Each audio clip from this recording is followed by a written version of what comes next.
بسم اللہ الرحمن الرحیم۔ السلام علیکم ناظرین کرام، اس وقت آپ دیکھ رہے ہیں کہ میں کربلائے معلیٰ میں بین الحرمین کے مابین موجود ہوں، اور آج جو آپ کو بین الحرمین کی یعنی کربلا کی جو زیارت کروا رہا ہوں، یہاں ایک حدیث جو امام جعفر صادق علیہ السلام سے ہے، اس حدیث کو آپ کے سامنے پیش کرنے کے لیے اس وقت میں بین الحرمین میں موجود ہوں۔ یہ حدیث جو امام جعفر صادق علیہ السلام سے ہے، اس حدیث میں امام جعفر صادق علیہ السلام فرماتے ہیں کہ ہمارے بیٹے امام مہدی علیہ السلام کا جو ظہور ہے، وہ ظہور 10 محرم کو ہوگا۔ ناظرین کرام، اس وقت بین الحرمین میں جو ہمارے ساتھ لوگ موجود ہیں، ہم آپ کو اس لیے اس ویڈیو کے اندر یہ زیارت کروا رہے ہیں کہ امام علیہ السلام نے فرمایا کہ امام مہدی علیہ السلام کا جو ظہور ہے وہ 10 محرم کو ہوگا۔ اب ہم دیکھتے ہیں ایک اور حدیث،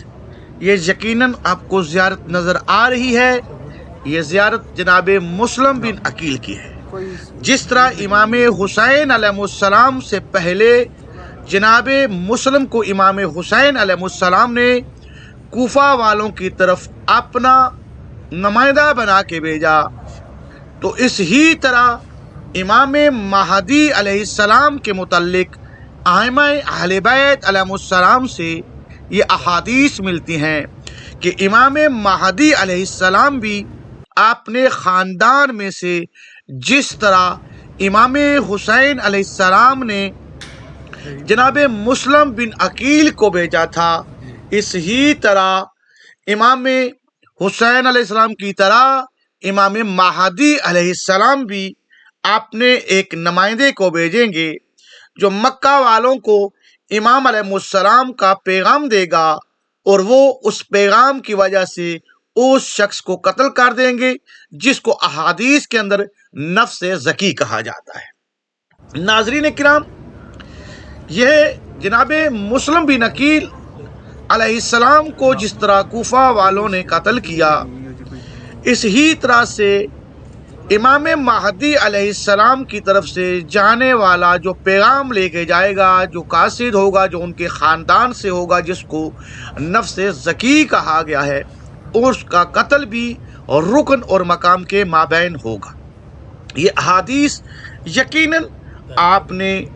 بہت سے علماء سے سنی ہوں گی یا کتب کے اندر پڑھی ہوں گی، تو میں یہ زیارت جناب مسلم علیہ السلام کی آپ کو جو کروا رہا ہوں، یہ اس لیے کروا رہا ہوں تاکہ ہم سب لوگ اس زیارت سے یہ بھی سمجھ لیں کہ جس طرح جناب مسلم علیہ السلام نے امام حسین علیہ السلام پر اپنی جان کو قربان کیا ہے، اس ہی طرح امام مہدی علیہ السلام پر بھی نفس زکی جو ائمہ اہل بیت علیہ السلام کے خاندان سے ہوں گے، وہ بھی اپنی جان کو قربان کریں گے، اور وہ امام مہدی علیہ السلام کی طرف سے ایک خط لے کے جائیں گے جو مکہ والوں کو جب اس کے سامنے اس خط کو پیش کیا جائے گا تو وہ لوگ اس نفس زکی کو رکن اور مقام ابراہیم کے درمیان میں قتل کر دیں گے۔ تو ناظرین اکرام، اس حدیث کی وجہ سے دوسرا جو حدیث امام علیہ السلام نے بیان فرمائی کہ امام علیہ السلام نے فرمایا کہ امام مہدی علیہ السلام کا جو ظہور ہے وہ 10 محرم کے دن ہوگا۔ تو یہاں یہ بات کرنا بہت ضروری ہے کہ ہم سب کو چاہیے کہ ہم سب جو ہیں وہ جب بھی کربلا میں آئیں تو ہم سب کو یہ معلوم ہونا چاہیے کہ امام علیہ السلام کی جو احادیث میں ملتا ہے وہ یہی ملتا ہے کہ امام مہدی علیہ السلام 10 محرم کو ظہور کریں گے۔ تو جب بھی کوئی مومن محرم کے ایام میں امام حسین علیہ السلام کی زیارت کو آئے تو یہ یاد رکھے کہ یہ وہ دن ہے 10 محرم کا کہ جس دن امام حسین علیہ السلام کی شہادت ہوئی، اور اس ہی دن امام مہدی علیہ السلام کا ظہور بھی ہوگا۔ دعاؤں میں یاد رکھیے گا۔ دوسری ویڈیو کا انتظار کریں۔ السلام علیکم۔